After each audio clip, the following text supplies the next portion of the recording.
tayo sa isang madilim na lugar na wala po tayo makikitang ilaw kundi ang headlight lang po namin.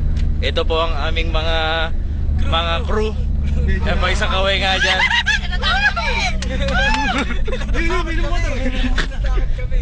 Yan, meron po nakamotor. Mukhang nasiraan po ng ulo. Kaya po tumigil. Yan, tingnan. Kita nyo po, dalawang bumbilya lang po ang nakasindi.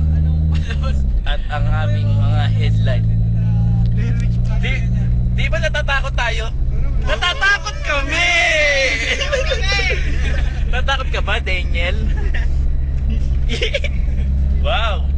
Nakakatakot! Tingnan nyo naman yan, kahindik-hindik. Hagila-gilalas. Believe it or not. Just text peace. AC.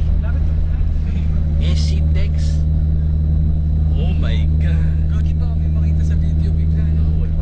Pagka hindi nila iba ito hindi yan. Nasampahin ko mukha mo. Tingnan nyo naman yan, no? Patay mo nga ng... Patay mo headlight mo. Hindi kami ilan na hindi na natin wala. Ngayon lang yata nagka-ilaw, yun. Ayun, brownout siguro kanina doon.